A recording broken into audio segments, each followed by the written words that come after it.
ইতিহাস জুড়ে নেতাদের পতন অনেক সময় সহিংস হয়েছে, তবে রাজনৈতিক জীবনের সবচেয়ে বিরল ও নাটকীয় ঘটনার মধ্যে অন্যতম হল কোনো রাষ্ট্রপ্রধানের আনুষ্ঠানিক মৃত্যুদণ্ড বা বিচারিক মৃত্যুদণ্ড। সাধারণত বিপ্লব, অভ্যুত্থান, গৃহযুদ্ধ বা গণ অপরাধের বিচারের পর এ ধরনের ঘটনা ঘটে। ইতিহাসে এমন অনেক রাজা, একনায়ক ও নির্বাচিত নেতাদের মৃত্যুদণ্ড কার্যকর হয়েছে বা মৃত্যুদণ্ড পেয়েছিলেন, এবং অনেকের ক্ষেত্রে কয়েক দশক পর আদালত পুনরায় রায় পর্যালোচনা করেছে। নিকোলাই চাউশেস্কু ১৯৬৫ থেকে ১৯৮৯ সাল পর্যন্ত দীর্ঘ ২৪ বছর রোমানিয়ার শাসক ছিলেন তিনি। এরপর রোমানিয়ার কমিউনিস্ট শাসন ভেঙে পড়ার সময় ১৮৮৯ সালে চাউশেস্কু এবং তার স্ত্রী দ্রুতগতির এক সামরিক ট্রাইব্যুনালে বিচার করা হয়। গণহত্যা ও অর্থনৈতিক ধ্বংসাত্মক কর্মকাণ্ডের দায়ে তারা দোষী সাব্যস্ত হন এবং বড়দিনের দিন তাদের মৃত্যুদণ্ড কার্যকর করা হয়। আধুনিক রোমানিয়ার ইতিহাসে এটিই ছিল শেষ মৃত্যুদণ্ড।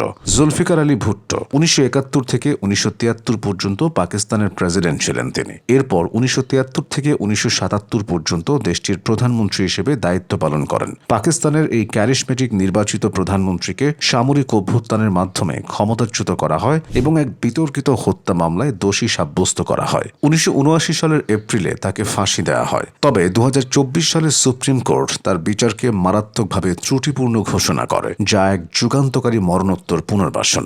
সাদ্দাম হোসেন ১৯৭৯ থেকে ২০০৩ সাল পর্যন্ত ইরাকের ক্ষমতায় ছিলেন। যুক্তরাষ্ট্র নেতৃত্বাধীন আগ্রাসনের পর সাদ্দাম হোসেনের বিরুদ্ধে দুজাইল গণহত্যা সহ মানবতা বিরোধী অপরাধের অভিযোগে ইরাকি ট্রাইব্যুনালে বিচার হয়। দোষী সাব্যস্ত হয়ে তিনি ২০০৬ সালের ডিসেম্বরে মৃত্যুদণ্ডপ্রাপ্ত হন। এটি ছিল আধুনিক কোনো রাষ্ট্রপ্রধানের সবচেয়ে আলোচিত মৃত্যুদণ্ডগুলোর একটি। মুয়াম্মার গাদ্দাফি লিবিয়ার ৪২ বছরের শাসক গাদ্দাফি ২০১১ সালে ক্ষমতাচ্যুত হন। আদালতের রায় না থাকলেও আটকের পর গাদ্দাফিকে তাৎক্ষণিক হত্যা করা হয়, যা বৈশ্বিক বিতর্ক সৃষ্টি করে। এই পতনের মধ্য দিয়েই ৪২ বছরের একনায়কতন্ত্রের অবসান ঘটে এবং লিবিয়া বিভক্ত অবস্থায় পড়ে। মেঙ্গিস্তু হাইলি মারিয়াম ইথিওপিয়ার মার্ক্সবাদী দার্গ শাসন ব্যবস্থার এই সাবেক নেতা রেড টেররের সঙ্গে যুক্ত গণহত্যা ও নৃশংসতার অভিযোগে দোষী সাব্যস্ত হন। তার অনুপস্থিতিতে মৃত্যুদণ্ডাদেশ দেওয়া হয়। তবে তিনি জিম্বাবুয়েতে নির্বাসনে বসবাস করছেন এবং তাকে কখনো প্রত্যর্পণ করা হয়নি।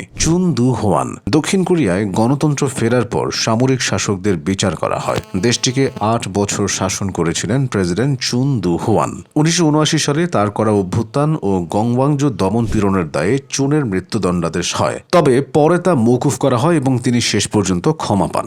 জোসেফ কাবিলা ২০০১ থেকে ২০১৯ পর্যন্ত DR কঙ্গোর প্রেসিডেন্ট ছিলেন তিনি। ২০২৫ সালে একটি সামরিক আদালত কাবিলাকে রাষ্ট্রদ্রোহ, বিদ্রোহ এবং পূর্ব কঙ্গোর সংঘর্ষ সংক্রান্ত মানবতা বিরোধী অপরাধের অভিযোগে তার অনুপস্থিতিতে মৃত্যুদণ্ড দেয়। সম্প্রতি ঘটে যাওয়া সবচেয়ে গুরুত্বপূর্ণ ভূ রাজনৈতিক ঘটনাগুলোর মধ্যে একটি এটি, যদিও তিনি গ্রেফতার হননি এবং তার বিরুদ্ধে করা অভিযোগ অস্বীকার করছেন। রাজনৈতিক অস্থিরতার পর রাষ্ট্রপ্রধানদের মৃত্যুদণ্ডের ঘটনা ইতিহাসে বহুবার ঘটেছে।